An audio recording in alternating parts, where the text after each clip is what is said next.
আগামী 2রা জুলাই 2025-এর জন্য short term watch list. প্রথমে ইন্ডেক্স অ্যানালাইসিস। আজকে এক মাইনাস ছিল 464 কোটি টার্নওভার, 20 কোটি ছিল ব্লক মার্কেটে।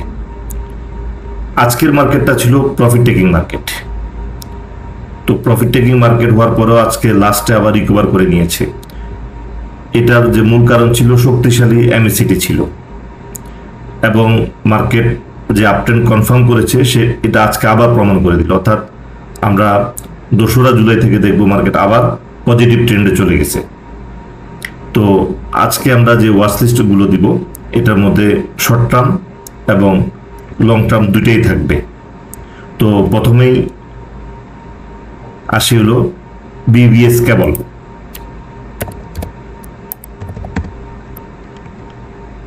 এটা গতকালকে আমাদের ওয়াচ লিস্টে ছিল এবং বলেছিলাম যে এটা শক্তিশালী কিছু না। তারপরও আজকেও আমাদের ওয়াচ লিস্টে আছে। এটা এখান থেকে মুভমেন্ট আসার মতো শেয়ার। 2,89,000 ভলিউম, 14 টাকা 50 পয়সা ক্লোজিং। বুধবার 2রা জুলাই আমাদের একটা কোর্স আছে। এই কোর্সে আপনারা সবাই অংশগ্রহণ করবেন, এবং এই কোর্স আসলে বারবার এই কোর্সগুলো করানো হচ্ছে। এই কোর্স করানোর উদ্দেশ্যই মার্কেট ভালো করার জন্য, অর্থাৎ ইনভেস্টররা যাতে আর রং ট্রেড না করে। এবং আমি আশাবাদী এই কোর্স করার পরে আপনারা সবাই মার্কেটে একটা ভালো প্রভাব বিস্তার করতে পারবেন, আপনার পোর্টফোলিওটাকে পজিটিভ করতে পারবেন। এবং এই কোর্স করলে আশা করা যায় মার্কেটে কখনো লস হবে না। তো রাত 10টা থেকে আমাদের কোর্স শুরু হবে 2 তারিখ, 2রা জুলাই 2 তারিখ রাত 10টা থেকে শুরু হবে। আমি আশা করব আমার প্রত্যেকটা ফলোয়ার, সাবস্ক্রাইবার সবাই এই কোর্সে অংশগ্রহণ করবেন, এবং আপনারা মার্কেটে এমনভাবে ট্রেড করবেন যাতে আপনাদেরকে দেখে অন্য ইনভেস্টররা এই মার্কেটে আসার জন্য আগ্রহী হয়। তো আমি আশা করব আপনারা সবাই আগামী বুধবার 2রা জুলাই 2025 রাত 10টা থেকে আমাদের এই কোর্সে আপনারা সবাই অংশগ্রহণ করবেন। এরপরে দেখব হলো বেস্ট হোল্ডিং। 6,47,000 ভলিউম, 15 টাকা ক্লোজিং প্রাইস। এমএসিডির পজিশন ভালো, ভলিউম মোটামুটি ভালো। চার্টের পজিশন বলছে মার্কেট যে ট্রেন্ড, এই ট্রেন্ড অনুযায়ী বলছে যে এগুলোর মুভমেন্ট আসবে। তো বেশি ফল এখান থেকে এখন মুভমেন্ট আসার সময় হয়েছে বেস্ট হোল্ডিং। এরপরে দেখব শর্ট টার্মে আর কি আছে। ই জেনারেশন 2,95,000 ভলিউম, 18 টাকা 80 পয়সা ক্লোজিং।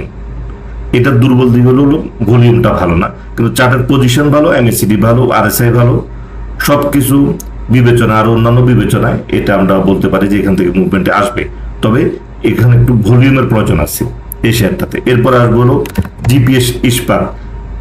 এটা কিছুদিন আগে আমাদের ওয়াচ লিস্টে ছিল, আবারও এসেছে। 4,74,000 ভলিউম, 17 টাকা 40 পয়সা ক্লোজিং। এটার যে পজিশন চার্টের, এটা যে কোনো দিন একদিন হল্টেড হয়ে যাবে। এটা আমার অ্যানালাইসিস। ইতিপূর্বে এই ধরনের আরেকটা চার্টের অ্যানালাইসিস দিয়েছিলাম, সেটাতেও এ ধরনের একটা দেখা গিয়েছিল যে মানে হল্ট হয়ে গেছিল। একটা আইটি সেক্টর একটা শেয়ার ছিল। এরপরে আমরা দেখব IFIC first mutual fund. 25,05,000 volume, 3 টাকা 70 পয়সা ক্লোজিং। এমএসিডির পজিশন ভালো না, কিন্তু চার্টের পজিশন এবং ভলিউমের যে পজিশন তাতে বোঝা যাচ্ছে যে আস্তে আস্তে সে একটা রেলের দিকে যাবে, আর মিউচুয়াল ফান্ডগুলো বাড়ার মতো পজিশন ক্রিয়েট করে আছে। এরপর আমরা শর্ট টার্মের জন্য আরেকটা যেটা দেখব মেঘনা ইন্স্যুরেন্স। 3,82,000 ভলিউম, 21 টাকা 30 পয়সা ক্লোজিং। এটা কয়েকদিন আমাদের ওয়াচ লিস্টে আছে। আজকে এটা আমাদের হোয়াটসঅ্যাপ গ্রুপেও ছিল। তো এটার পজিশন, ভলিউম সব কিছু এটা ফেভার করে। এটা একটা ভালো রেলের। এছাড়া আমাদের আজকে ছিল সালভো কেমিক্যালও ছিল আমাদের হোয়াটসঅ্যাপ গ্রুপের ওয়াচ লিস্টে। এখন আমরা দেখব লং টার্মের জন্য কি কি শেয়ার আছে। তার আগে আবার বলে নিই, আমাদের 2 তারিখে আমাদের কোর্সে সবাই অংশগ্রহণ করবেন বুধবার থেকে, অর্থাৎ আজকে সোমবার মঙ্গল বুধবার থেকে 2 তারিখ 2রা জুলাই রাত 10টা থেকে আমাদের যে কোর্স, এই কোর্সে আপনারা সবাই অংশগ্রহণ করবেন এবং আপনারা মার্কেটে আর কখনো লস হবে না আশা করা যায় এই কোর্স করার পরে। লং টার্মের শেয়ারের মধ্যে আমাদের যে শেয়ারগুলো ছিল আবারও ওই শেয়ারগুলি আসবে। তো আমরা আজকে যেটা লং টার্ম এখান থেকে নেওয়া যায় সেটা হলো সিটি ব্যাংক। 7,90,000 ভলিউম, 19 টাকা 70 পয়সা ক্লোজিং। এখানে চার্টে আপনারা খেয়াল করবেন, এখানে একটা গ্যাপ আছে, গ্যাপ। এটা ইভিলো ক্রিয়েট হয়েছে যেহেতু আফটার ডিভিডেন্ড। যেটা আমার অ্যানালাইসিস যেটা বলছে, এই গ্যাপ সে ফিল আপ করে ফেলবে। এই যে গ্যাপটা, যে ফলের যে গ্যাপ, এই বড় একটা গ্যাপ, যে এটা সে ফিল আপ করবে। এটা ইবিএল, উত্তরা ব্যাংক, এই লং টার্ম শেয়ারগুলোতে আছে, এই যমুনা ব্যাংকেও আছে।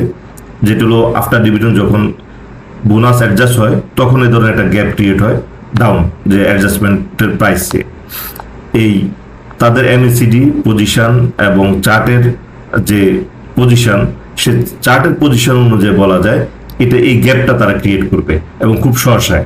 সেটা হলো যে এখানে ব্র্যাক, সিটি ব্যাংক এবং ইবিএল, বিশেষ করে উত্তরা ব্যাংক, এই 4টা ব্যাংক বলা যায় যেটা খুব দ্রুত এই গ্যাপটাকে সে ফিল আপ করবে এবং এখানে লং টার্মের জন্য এই শেয়ারগুলো একটা আদর্শ শেয়ার হবে এবং এইটা মার্কেটে আপনাকে লস করাবে না এবং আপনার ধীরে ধীরে পোর্টফোলিওটাকে স্ট্রং পজিশনে নিয়ে যাবে। ব্র্যাক ব্যাংক, সিটি ব্যাংক, তো আজকে আমরা যেটা নিয়ে আলোচনা করছি, এটা সিটি ব্যাংকের আজকের যে পজিশনটা, এটা একটা চমৎকার পজিশন। অর্থাৎ হলো এই পজিশন থেকে ধরে সে উঠে যাবে ওই গ্যাপ, যেখানে যে গ্যাপ অ্যাডজাস্টমেন্ট যেটা, এই গ্যাপটা সে ফিল আপ করে ফেলবে খুব সহসায়। তো আজকের আলোচনা এই পর্যন্তই, ধন্যবাদ।